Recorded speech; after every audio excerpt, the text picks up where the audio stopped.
Okay, let's work problem 8.21.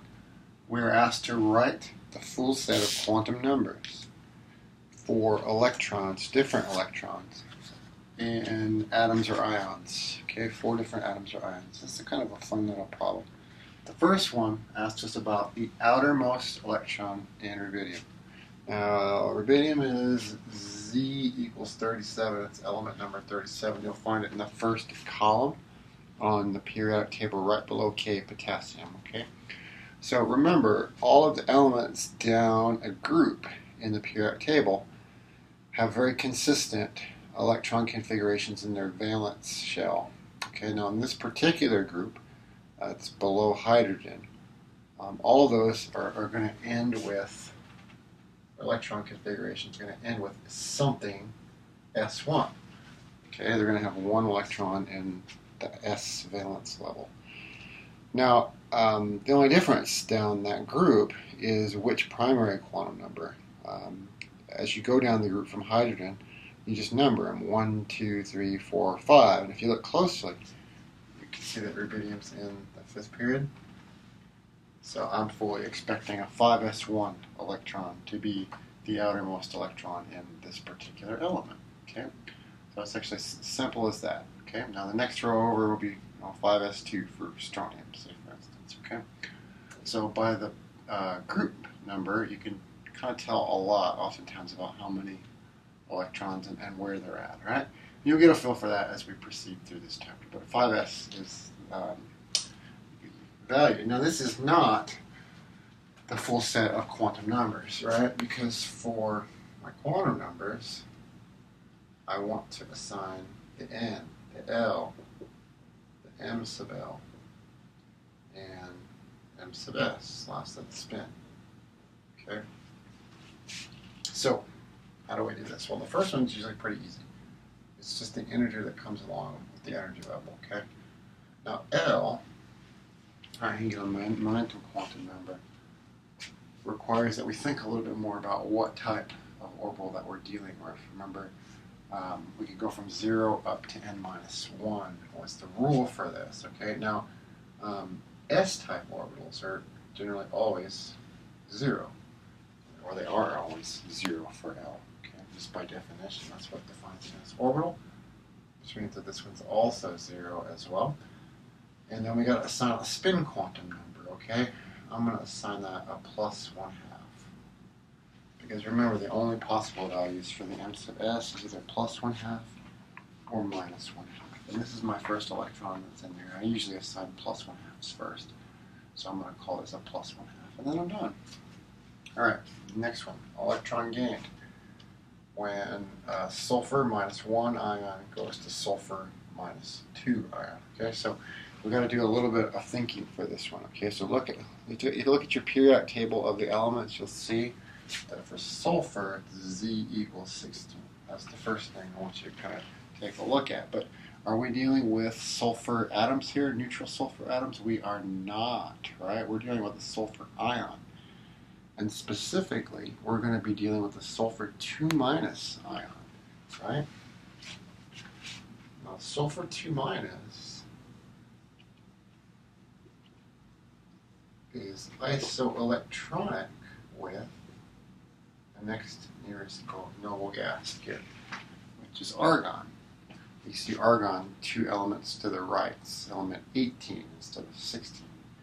Isoelectronic just means that it's got the same electron configuration as argon. So sulfur 2- and argon are going to have the same electron configuration. And in fact, that's the driving force behind sulfur and oxygen forming these 2- ions as they become isoelectronic with the next nearest noble gas. And that's kind of how their chemistry works when they form ions. Now we would like to assign an electron configuration for this sulfur 2-, and we can do so by carefully considering which period the sulfur and the argon it is. It looks like it's in 3. Okay, so if I'm looking at just the valence shell,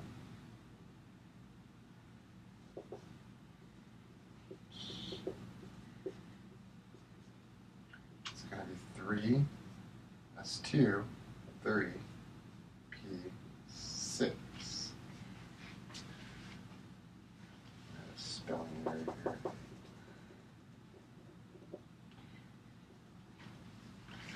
3s2, 3p6. Okay, that's going to be what we're going to end up with for our S2 minus valence shell. Now, valence, if you're not familiar with that, that's just the outermost electrons, okay, and the highest principal quantum number.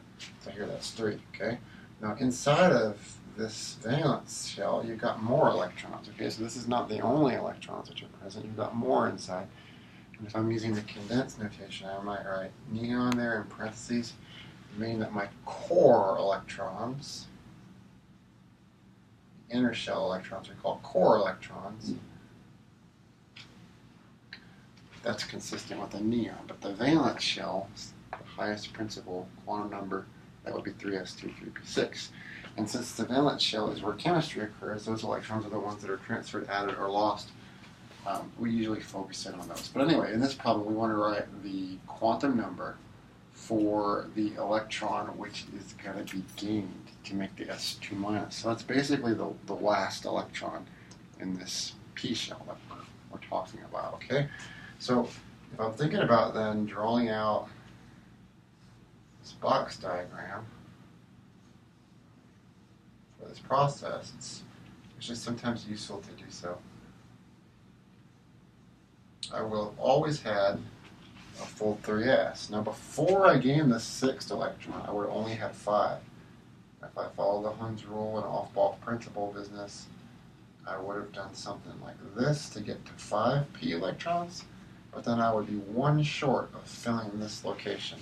So that 6th electron goes right there inside that box. Okay, not to mean that it goes up there, it's going to go right here, right?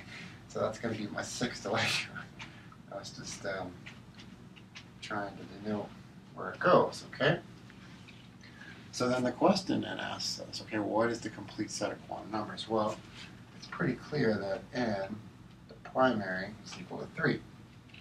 Now the L tells us the shape or type of orbital is the SPGF. In this particular case, it looks like it's going to go into a p orbital, which means L has to be 1.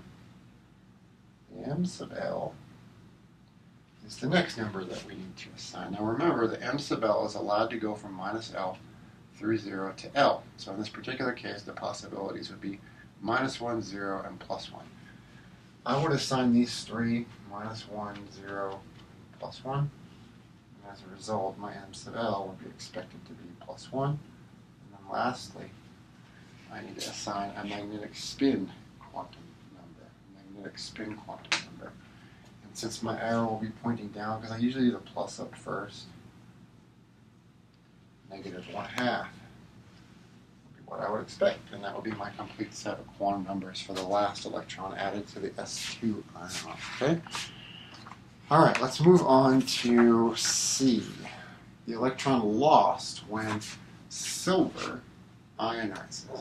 Alright, now this is actually going to be probably the most interesting, most difficult case of all these that we're going to work.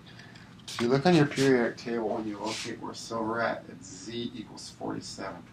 Atomic number 47. It's amongst the transition metals. So if I was going to write kind of a condensed electron configuration, I would start with the krypton in parentheses. And then I would write my S and P and D electrons as needed to get to where I need to be. And it looks like it would be, at first glance, 5s2 based on the positioning in the periodic table. I would probably guess it should be 5s2 and then what, 4d9. Okay, that would be my first guess. And I could completely understand why you would choose this, okay? Because that's how the periodic table lines up, and if you're wanting to learn periods and columns and groups of the periodic table and project an electron configuration, which is a perfectly reasonable thing to do, this is what you'd expect, okay? But it turns out that there's an exception to the way the periodic table is arranged for this particular element. And this is sort of common for elements in that group of the periodic table. And the reason why that is, okay, is because it just so happens that it's a little bit more stable for the atom. This is, again, difficult to project, okay? But it's a little bit more stable for the atom to fill up the d orbital by stealing one of these s electrons, okay? So as a result, silver, when it ionizes, almost always loses one electron to make silver plus one. That's what silver does. And the reason why that is can be explained by thinking about this electron configuration. If we take one of these s electrons, put it in the d, we only have one of these left as a result. And you can see why we want to get rid of this valence s1 electron. So we kick that one off, and then one of the silver ion, we would just have Kr 4d10, and we'd have a full set of d orbitals, which again, whenever you fill up the orbitals, that imparts a certain stability, okay? So this is the one that we lose right here.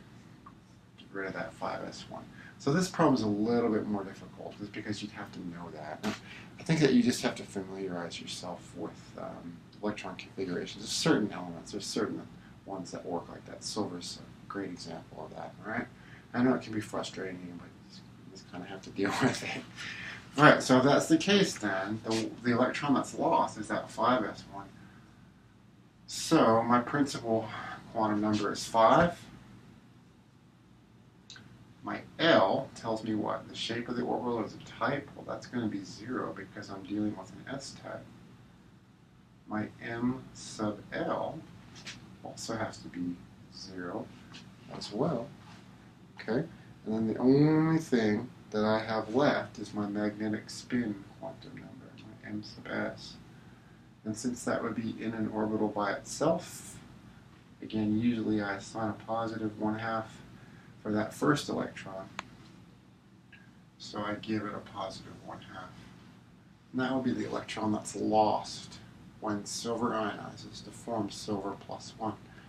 Lastly, the electron gained when a fluorine atom makes fluorine minus 1. So again, as with all these problems, you got to kind of figure out where the element is on the periodic table before you get going and understand what's going on there. Now, fluorine is element number 9. It's right by neon.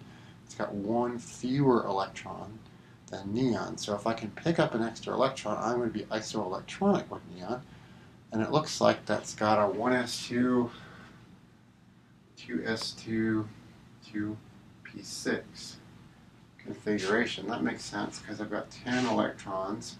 I originally had 9, but I gained one more to make the ion. So this is what the electron configuration for the F- or fluoride ion would be. That's what they add to the drinking water, right?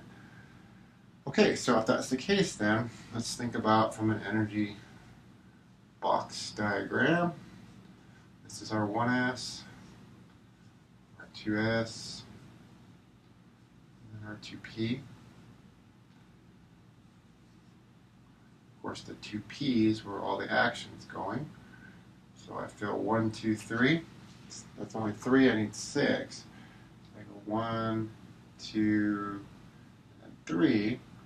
And right, that last down pointing electron in the final p box is the one that we've added.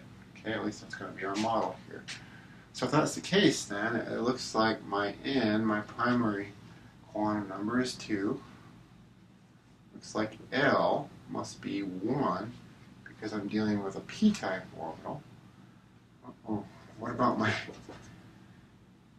M sub L? I'm sorry, I'm struggling this morning. I'm tired. What about the M sub L here? Okay. Now remember, what is M sub L? What tells us which one of the p's? Okay, this is minus 1, 0, and plus 1. So my M sub L has to be plus 1 because it's in that last orbital.